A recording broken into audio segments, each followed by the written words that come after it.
Okay, guys, I know this is a lot to digest. I know it's a lot of information overload. You guys have any questions while we have Matthew here? Put your hand up, put a note in the chat. I know Matthew would be happy to answer any questions that you guys have. Oh, through education and awareness first, right? Yeah, but that sounds, yeah, I'm sorry. Okay, sorry. Public awareness is important for this.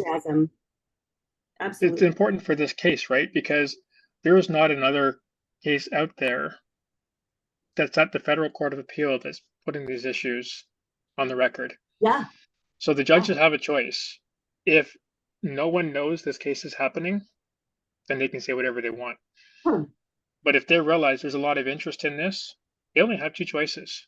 Yeah. They can either ignore what is clearly in the record and commit reviewable error, or they're going to have to come up with some justification to explain what is clearly unlawful behavior coordinated across multiple levels of government. And there's plausible deniability, right? You can't, as much as I would like to say it's a crime, I don't, aside from falsified employment records, I don't know if you can say anyone is committing a crime. Oh, yes, there is. They are violating. Yes, there is, because they're creating fraudulent documents, and that's a crime. That's what I mean. Aside from the, yeah. Aside from that. But no, but also not just the ROEs, but the whole process itself, right? Because that is knowingly creating a process and implementing a process that they know is a fraud. They know. Of course, there's plausible deniability because no one person is doing. You have to have the elements of a crime, right? And this is war gamed. Yeah. Like when you think about how process engineering works, this was a process that was engineered and split into small pieces that were distributed across agencies over time. And that's the way all of it is done. So that, I just want to make this point. On that note, if you look at all of the convoy convictions, all of that is without a victim and evidence of a crime because it's based on association. So there's an opportunity to go, well, here's 15 fucking case laws where people were not actually doing a crime, but it was by association. And I think that's a good opportunity to look at the shit that they're doing against us and use it against them. I know this is a very novel, like, Matthew, don't get me wrong. It's like, I can say this until I'm blue in the face and be cute about it, but we know the reality of the situation, right? But it is there. And how many cases? How many freaking cases of convictions on that premise? None of them should stand, but right. So case law all of a sudden doesn't have any weight. In post-COVID, case law doesn't matter anymore either. I know. We got some problems. We got some problems that we got to take care of. But if we can make the court understand using public awareness that these questions are public demands answers to these questions, are they going to just totally ignore them and commit what they know is reviewable error, trusting the Supreme Court will never touch it? Or are they going to, even one of three judges on the panel might have the courage to actually call a spade, so it's not a binding decision, so it's a dissent. If we can get one or more judges to actually address these issues and have to explain and justify why the government did what they did, like, I would not want to be in that spot as a judge who had nothing to do with this chain of. Yeah. Let's get them to have to answer for it. Yeah, and Matthew, like, if you really look at this from like 2,000 feet in the air, couple of things. Number one, they, through this whole scenario from 2020, couple of things. Number one, they underestimated our ability to do the research, not just do it, but the desire to do the research, the desire to do the work, number one. Number two, to comprehend it, because I really believe that most of them have no Fruit Loop idea. They don't, the House of Commons has been so watered down and perverted that they don't know the law. They don't understand. And I also heard many, like some of the MPs way back when were like, look, hold on a second. Because, you know, when people were making a big stink about all these rules and this legislation that was being passed in the House, at that time, there were some, you know, MPs who were not total pieces of shit. And they were saying, let me tell you something. We get a bill on our desk the day before debate. We don't have time to read it. We don't have time to process, and it goes in the House. And then all of the processes and procedures have been twisted. And you guys know 2017 is when they changed the procedures for the House under Trudy. So there's a lot that has happened. And I think that we can just give some low-level MPs some grace, right? I know there's a lot of pieces of shit, but where was I going with this? I just completely lost my train of thought with the legislation. Totally lost it. Forgot where I was going. Should have written it down. You're tracing the changes that Trudeau made to how laws are drafted, implemented, and approved in the House, and that low-level MPs should be given grace. They don't really understand what it is I think they're doing, but there are process engineers that need to be held to account.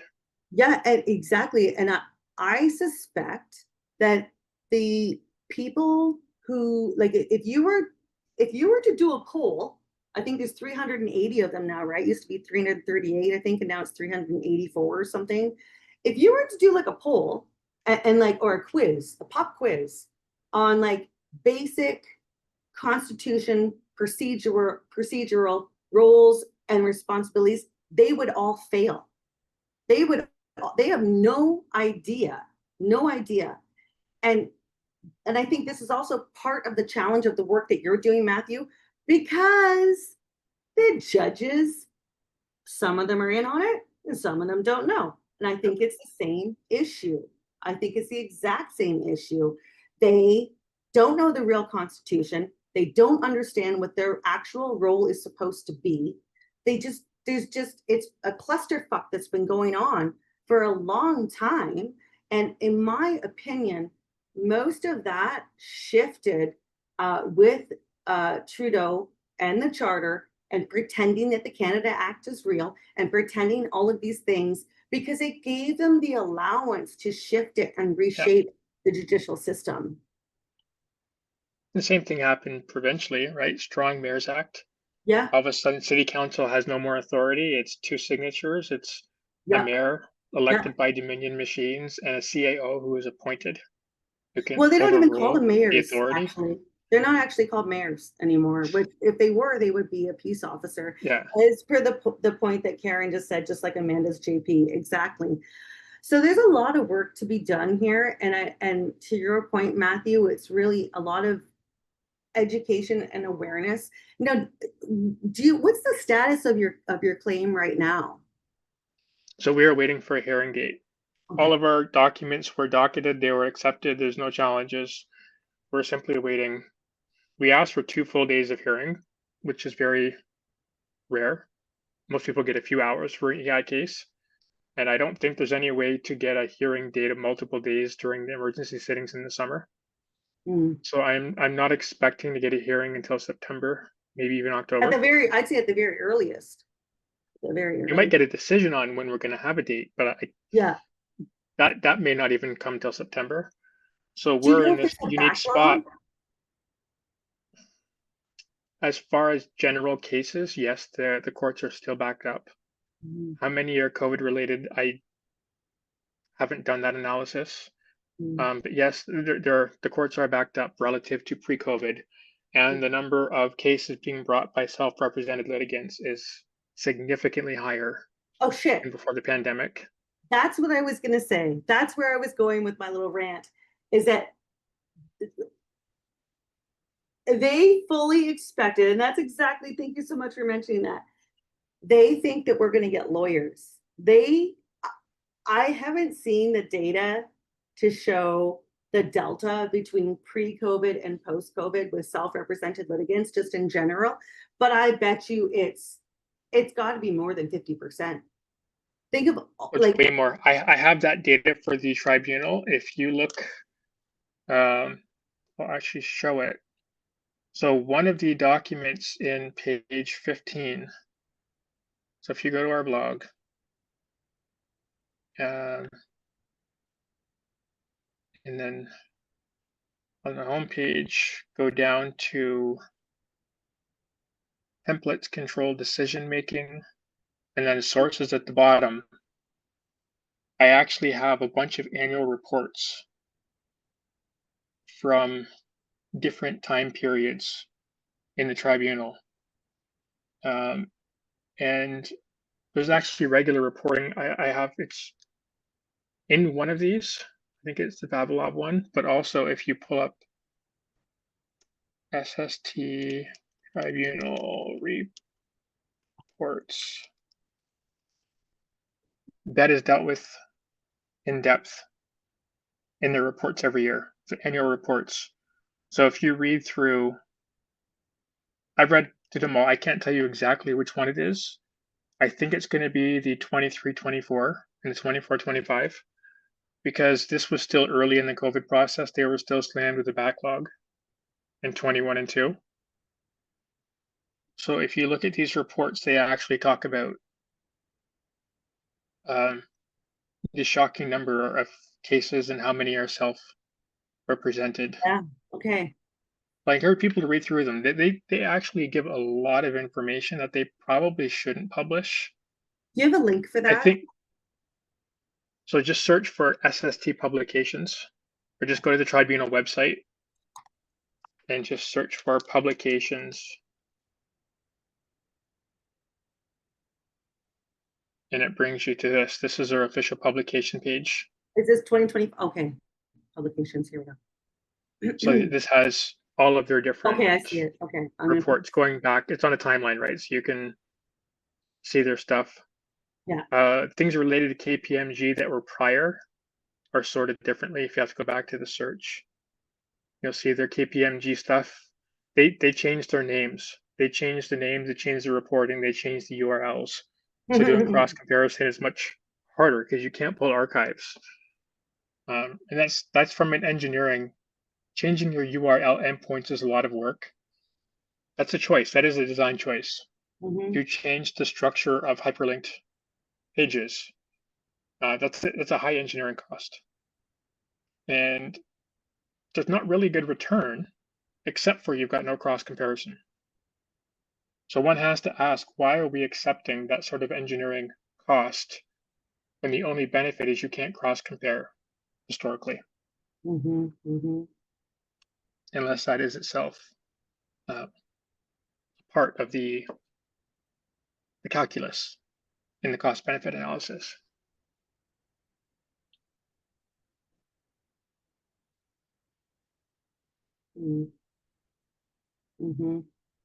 I was just looking superficially to see if I could find contracts with KPMG on the government website. There's a lot. So I have, I'll answer, this is probably the most recent answer I can come up with quickly. So this is a report that is dated 2024 October. So it's recent, it's fairly recent. This is a report called How the Tribunal Responds to the Supreme Court's Vavilov Decision, and it breaks down their process and how they make decisions and how they're supposed to apply Vavilov. They're not following this at all for pandemic cases. They only follow it when it's against you. I did just in my rudimentary search here, I did find Employment and Social Development Canada, $52,000, accounting and audit. So there is, I mean, I'd have to do some more searching, but so here's 68%.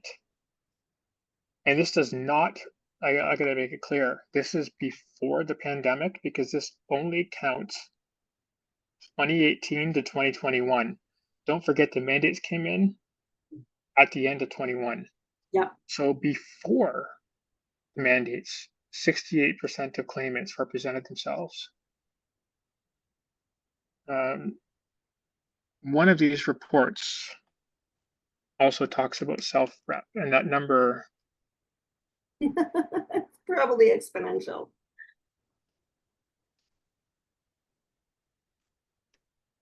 yeah.